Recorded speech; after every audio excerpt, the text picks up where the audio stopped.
ಮೊದಲನೇದಾಗಿ ನಿಮಗೆ ನಾನು ಅಭಿನಂದನೆ ಸಲ್ಲಿಸ್ತೇನೆ. ನನ್ನ ಜೊತೆಯಲ್ಲಿರ್ತಕ್ಕಂಥವರು ಶಿವರಾಮ್ ಕಾಸರಗೋಡು. ಅವರು ಕಾಸರಗೋಡಿನ ಸಮಸ್ಯೆಗಳ ಬಗ್ಗೆ ಸುಮಾರು ವರ್ಷದಿಂದ ಹೋರಾಟ ಮಾಡ್ತಾಯಿದ್ದಾರೆ, ಒತ್ತಾಯ ಮಾಡ್ತಾಯಿದ್ದಾರೆ. ನಾಡೋಜ ಡಾಕ್ಟರ್ ಕಯ್ಯಾರ ಕಿಞ್ಞಣ್ಣೆರೆಯವರು ನಾನು ಅವರ ಬದುಕಿರುವಾಗ ಸುಮಾರು 15 ವರ್ಷಗಳ ಕಾಲ ಬದಿಯಡಕ ಕವಿತಾ ಕುಟೀರ ಅಲ್ಲಿಗೆ ಭೇಟಿ ಮಾಡಿದ್ದೇನೆ. ಅವರಿಗಿದ್ದಂಥ ಕನ್ನಡದ ಕಾಳಜಿ, ಅಭಿಮಾನ ನಿಜಕ್ಕೂ ಮೆಚ್ಚತಕ್ಕಂಥದ್ದು. ಆಗಲೇ ಅವರು ಬೆಂಕಿ ಬಿದ್ದಿದೆ, ಬನ್ನಿ ಬನ್ನಿ ಅಂತ ಹೇಳಿ ಆಗಲೇ ಅವರು ಕನ್ನಡದ ಬಗ್ಗೆ ಬಹಳ ಅಪಾರವಾದಂಥ ಗಂಭೀರವಾದಂಥ ಚಿಂತೆ ಇಟ್ಕೊಂಡಂಥವರು. ಕಾಸರಗೋಡಿನಲ್ಲಿ ಬಹಳ ಉದ್ದೇಶಪೂರ್ವಕವಾಗಿ ಕಾಸರಗೋಡನ್ನ ಮಲಯಾಳಿ ಮಾಡ್ತಾ ಇದ್ದಾರೆ. ಇಡೀ ಕಾಸರಗೋಡು ಕನ್ನಡ ಸಂಸ್ಕೃತಿ ನಾಶ ಆಗ್ತಾ ಇದೆ. ಕನ್ನಡ ಶಾಲೆಗಳನ್ನು ಮುಚ್ತಾ ಇದ್ದಾರೆ. ಕನ್ನಡ ಶಾಲೆಗಳಲ್ಲಿ ಮಲಯಾಳಿ ಉಪಾಧ್ಯಾಯರುಗಳನ್ನು ನೇಮಿಸ್ತಾ ಇದ್ದಾರೆ. ಕಡ್ಡಾಯ ಮಲಯಾಳಿಯನ್ನ ಮಾಡಿದ್ದಾರೆ. ಕಾಸರಗೋಡಿನಲ್ಲಿ ಕಡ್ಡಾಯವಾಗಿ ಮಾಡಿದ್ದಾರೆ. ಇವರು ಕನ್ನಡಿಗರು ಕಲಿಬೇಕು ಅನ್ನೋ ರೀತಿಯಲ್ಲಿ ಮಾಡಿದ್ದಾರೆ. ಮಹಾಜನ್ ವರದಿ ಪ್ರಕಾರ ಕಾಸರಗೋಡು ಕರ್ನಾಟಕಕ್ಕೆ ಸೇರಿದೆ. ವರದಿಯಲ್ಲಿ ಸೊಲ್ಲಾಪುರ ಸೇರಿದೆ, ಅಕ್ಕಲಕೋಟೆ ಸೇರಿದೆ, ಜತ್ತ ಸೇರಿದೆ. ಈ ಥರ ನಮಗೆ ಅನುಕೂಲವಿದ್ದರೂ ಅವರು ಸುಪ್ರೀಂ ಕೋರ್ಟ್ನಲ್ಲಿ ಕೇಸು ನಡೀತಾ ಇದೆ. ನಾವು ಮುಂದಿನ ತಿಂಗಳು 2ನೇ ವಾರ ಬೆಂಗಳೂರು ಕರ್ನಾಟಕದ ರಾಜಧಾನಿಯಲ್ಲಿ ಕಾಸರಗೋಡು ಸಮ್ಮೇಳನವನ್ನು ಭಾರಿ ರಾಜ್ಯ ಮಟ್ಟದಲ್ಲಿ ಮಾಡಬೇಕು ಅಂತ ಮಾಡಿದ್ದೇವೆ. ಕಾಸರಗೋಡಿನ ಬಗ್ಗೆ ಹೋರಾಟ, ಕಾಸರಗೋಡಿನಲ್ಲೇ ಚಳವಳಿಯನ್ನು ನಡೆಸಬೇಕು ಅಂತ ಹೇಳಿ ಚಿಂತನೆ ಮಾಡಿದ್ದೇವೆ. ಈಗ ಕರ್ನಾಟಕ ಸರ್ಕಾರ ಬಹಳ ಗಂಭೀರವಾಗಿ ಕಾಸರಗೋಡಿನ ಬಗ್ಗೆ ಚಿಂತನೆ ಮಾಡಬೇಕು. ನಿಮ್ಗೆ ಯಾವುದಾದ್ರೆ ನಂಬುದಿರಿಪ್ಪ ಚೀಫ್ ಮಿನಿಸ್ಟರ್ ಆಗಿದ್ದಾಗ ಕಾಸರಗೋಡನ್ನ ಬಿಡೋದಕ್ಕೆ ಒಂದು ರೀತಿ ಒಮ್ಮತಕ್ಕೆ ಬಂದಿದ್ರು. ಆಗ ನಾವು ಯಾರು ಅದರ ಬಗ್ಗೆ ಸರ್ಕಾರಗಳು ಕಾಸರಗೋಡಿನ ಬಗ್ಗೆ ಅಲ್ಲಿ ಮಾತನಾಡಲಿಲ್ಲ. ಈಗ ಯಾರು ಮಂಜೇಶ್ವರ ಗೋವಿಂದ ಪೈಗಳು ನಾಡೋಜ ಕಯ್ಯಾರ ಕಿಞ್ಞೆ ಹೋದ ನಂತರ ಅಲ್ಲಿ ಮುಖಂಡತ್ವೇ ಒಟ್ಟಾಗಿದೆ. ಇವರು ಶಿವರಾಮ್ ಕಾಸರಗೋಡು ಪಾಪ ಬಹಳ ನಿರಂತರವಾಗಿ ಹೋರಾಟ ಮಾಡ್ತಾ ಇದ್ದಾರೆ. ನಾವಂತೂ ಕಾಸರಗೋಡು ಬಗ್ಗೆ ಬಹಳ ಗಂಭೀರವಾಗಿ ಚಿಂತನೆ ಮಾಡಿದ್ದೇವೆ. ಕಾಸರಗೋಡು ಮುಂದಿನ ತಿಂಗಳು ಸಮ್ಮೇಳನ ಆದ ನಂತರ ಕಾಸರಗೋಡು ಗಡಿ ಬಂದ್ ಮಾಡ್ತೀವಿ. ಕರ್ನಾಟಕ ಕೇರಳ ಅದು ಗುಂಡ್ಲುಪೇಟೆ ಕಡೆಯಿಂದ, ಈ ಕಡೆ ಮಂಗಳೂರು ಕಡೆಯಿಂದ, ಗುಂಡ್ಲುಪೇಟೆ ಕಡೆಯಿಂದ ವಯನಾಡು ಅವ್ರದ್ದು ಬರುತ್ತೆ. ಇದು ಮಂಗಳೂರು ಕಡೆಯಿಂದ ಕಾಸರಗೋಡು ನೇರವಾಗಿ ಬರುತ್ತೆ. ಇದನ್ನ ಬಂದ್ ಮಾಡಬೇಕು ಅಂತ ಮಾಡಿದ್ದೇವೆ. ನಾವು ಹಿಂದೆ ಕಾಸರಗೋಡಿನ ಬಗ್ಗೆ ರಾಷ್ಟ್ರೀಯ ಹೆದ್ದಾರಿ ಸತ್ಯಾಗ್ರಹ ಮಾಡಿದ್ದು ಸುಮಾರು ಒಂದು 3 ವರ್ಷ ಆಗಿರಬೇಕು. ಅದು ಬಹಳ ಇಲ್ಲಿ ಮಂಗಳೂರು ರಸ್ತೆಯಲ್ಲೇ ನಮ್ಮನ್ನೆಲ್ಲ ಬಂಧನ ಮಾಡಿ ಆವಾಗ ಭಾರಿ ದೊಡ್ಡ ಇದಾಯ್ತು. ಇವಾಗ ಆ ದೃಷ್ಟಿಯಿಂದ ನಾವು ಗಡಿನಾಡು ರಾಷ್ಟ್ರೀಯ ಚಿಂತನೆ ಆಗಬೇಕಾಗಿದೆ. ಇದು ಗಡಿನಾಡಿನ ಬಗ್ಗೆ ಇಲ್ಲಿ ಸಂಪೂರ್ಣವಾಗಿ ಅವರು ಕಾಸರಗೋಡನ್ನ ಮಲಯಾಳಿ ಮಾಡೋದಕ್ಕೆ ಬಹಳ ವ್ಯವಸ್ಥಿತವಾಗಿ ನಡೀತಾ ಇದ್ದಾರೆ.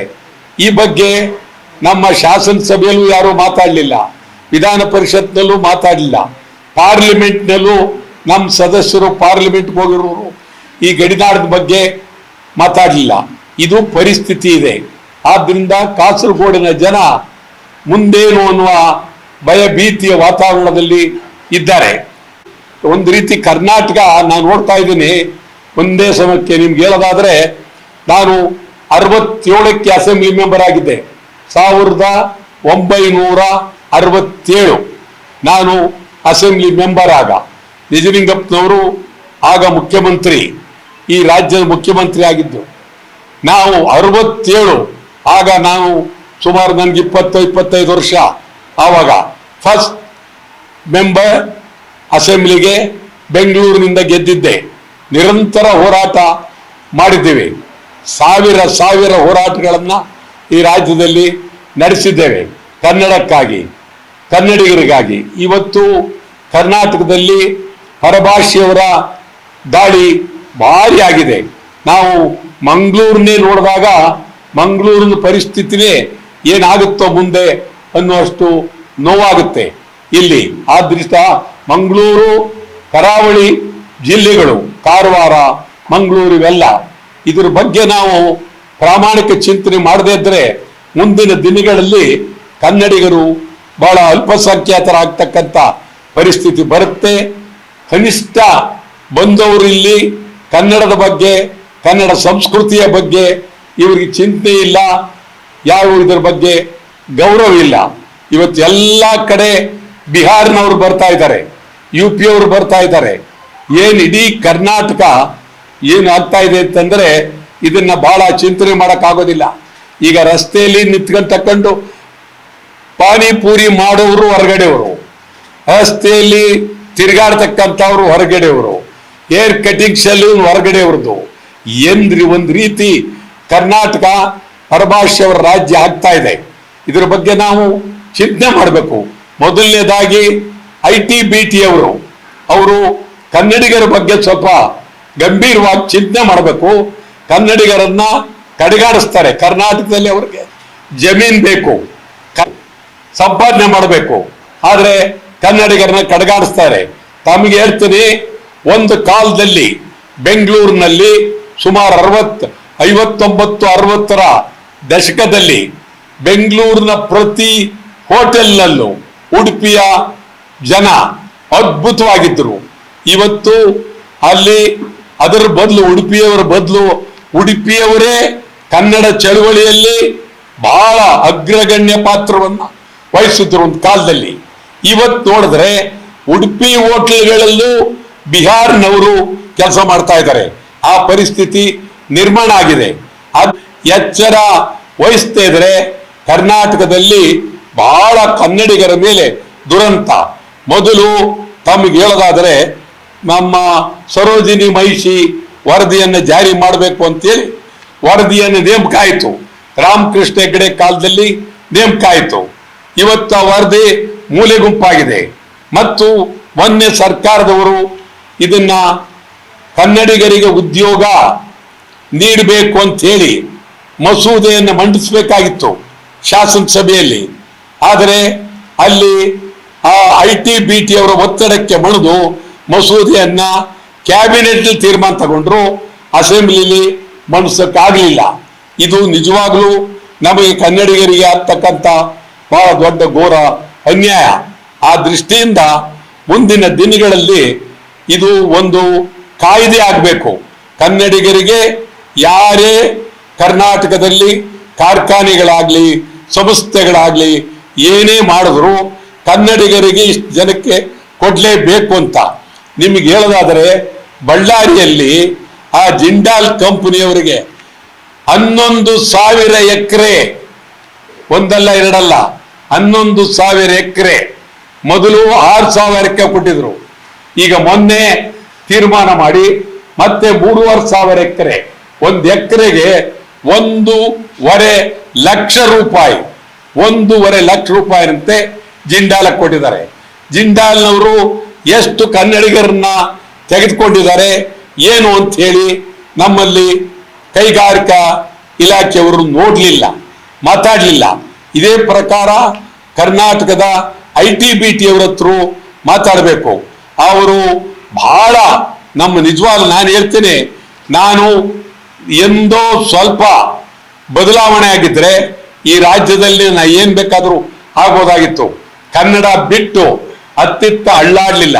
ಕನ್ನಡವೇ ಸರ್ವಸ್ವ, ಕನ್ನಡವೇ ಸಾರ್ವಭೌಮ ಅಂತ ಹೇಳಿ 5 ಬಾರಿ ಶಾಸಕನಾಗಿದ್ದೆ ನಾನು. ಸುಮ್ಮನೆ ಏನು ಇದಿಲ್ಲ, ಬಹಳ ಹೋರಾಟ, ನಿರಂತರ ಹೋರಾಟವನ್ನ ಮಾಡಿದ್ದೇವೆ.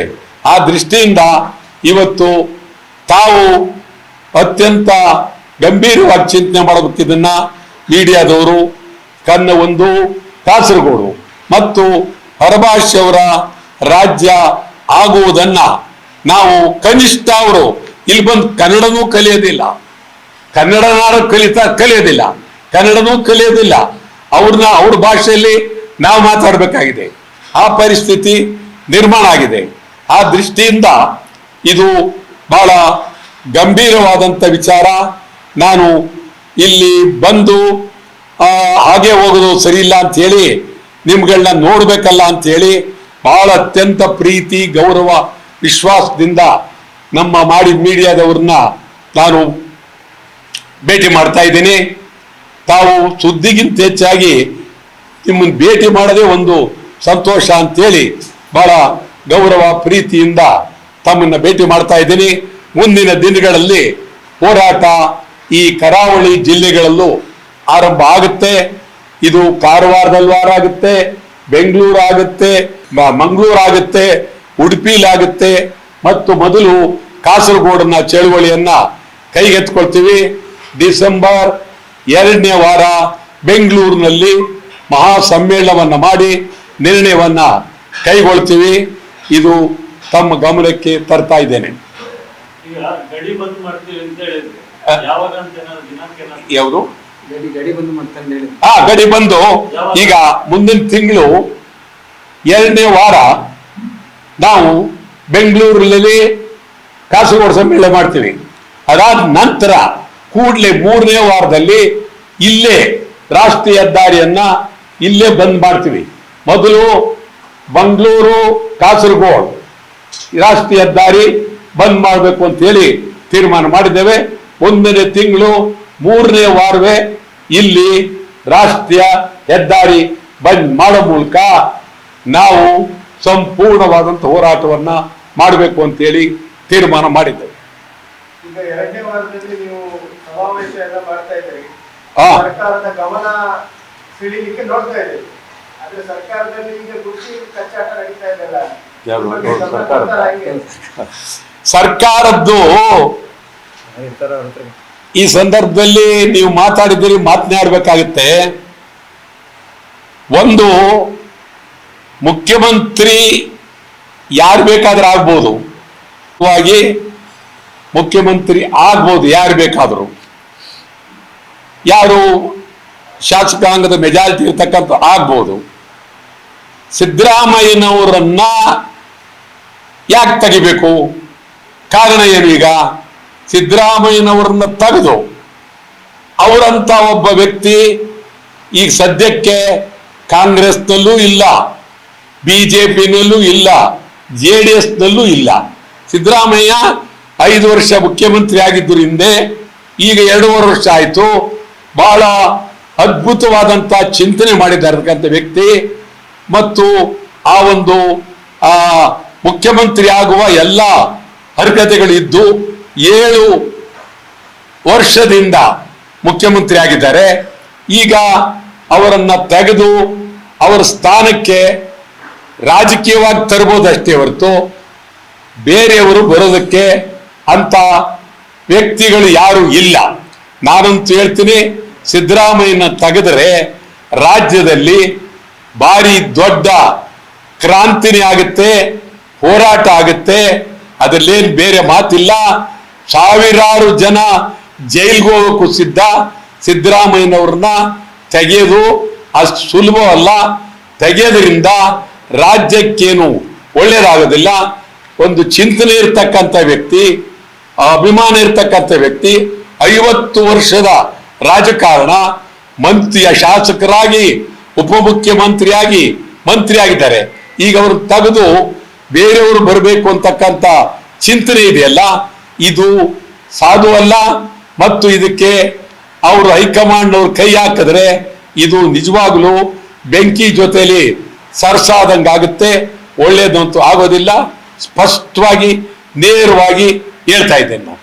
ಈಗ ಮುಖ್ಯಮಂತ್ರಿ ತೆಗಿಬಾರ್ದು ಅಂತ ಹೇಳಿದ್ರಿ, ಈಗ ದಲಿತ ಸಿಎಂ ಆಗ್ಬೇಕು ಅಂತ ಒತ್ತಾಯ ಕೇಳಿ ಬರ್ತಾ ಇದೆ. ಒಂದ್ ಕಡೆ ಡಿ ಕೆ ಶಿವಕುಮಾರ್ ನಾ ಆಗ್ಬೇಕು ಅಂತ, ಇನ್ನೊಂದ್ ಕಡೆ ದಲಿತರು ದಲಿತರು ಸಿಎಂ ಆಗ್ಬೇಕಂತ ಹೇಳ್ತಿದ್ದಾರೆ. ಅದು ಸರಿ. ಈಗ ಅದು ಮುಂದೆ ಈಗ ದಲಿತರು ಆಗ್ಬಾರ್ದು ಅಂತೇಳಿ ಯಾರ್ದು ಇಲ್ಲ. ಸಿದ್ದರಾಮಯ್ಯ ನಂತರ ದಲಿತರು ಆಗ್ಬೋದು, ಬಹುಶಃ ಅವರೇ ಆಗ್ಲಿ, ಅದರ ಬಗ್ಗೆ ಯಾರು ತಕರಾರಿಲ್ಲ. ಈಗ ಸದ್ಯ ಸಿದ್ದರಾಮಯ್ಯನ ತೆಗೆಯೋ ಉದ್ದೇಶ ಏನು? ಸಿದ್ದರಾಮಯ್ಯ ಮಾಡಿರ್ತಕ್ಕಂಥ ಅಪರಾಧ ಏನು? ಸಿದ್ದರಾಮಯ್ಯ ಮುಖ್ಯಮಂತ್ರಿಯಾಗಿ ಈ ರಾಜ್ಯದಲ್ಲಿ 13-14 ಸಾರಿ ಆಯವ್ಯಯ ಮಂಡನೆ ಮಾಡಿದ್ದಾರೆ, ಹಣಕಾಸು ಸಚಿವರಾಗಿ ಮಾಡಿದ್ದಾರೆ, ಉಪಮಂತ್ರಿಯಾಗಿ ಮಾಡಿದ್ದಾರೆ. ಮತ್ತು ಕಾಂಗ್ರೆಸ್ಗೆ ಸಿದ್ದರಾಮಯ್ಯ ಗೌರವ, ಕಾಂಗ್ರೆಸ್ಗೆ ಸಿದ್ದರಾಮಯ್ಯ ಶಕ್ತಿ. ಆ ದೃಷ್ಟಿಯಿಂದ ಸಿದ್ದರಾಮಯ್ಯನ ತೆಗಿತಕ್ಕಂಥದ್ದು ಸಾಧುವಲ್ಲ, ಒಳ್ಳೇದಲ್ಲ, ಗೌರವನೂ ಅಲ್ಲ. ಡಿ ಕೆ ಶಿವಕುಮಾರ್ ಬೇಡ ಅಂತೀರಾ? ನಾನು ಹೆಂಗಿಲ್ಲ ಅಂದ್ರೆ ಮಿಕ್ಕವ್ರ ಬಗ್ಗೆ ಮಾತಾಡೋ ಪ್ರಶ್ನೆನೇ ಇಲ್ಲ. ಸುದ್ದಿ ಚಾನಲ್, ಕ್ಷಣ ಕ್ಷಣದ ಸುದ್ದಿಗಾಗಿ.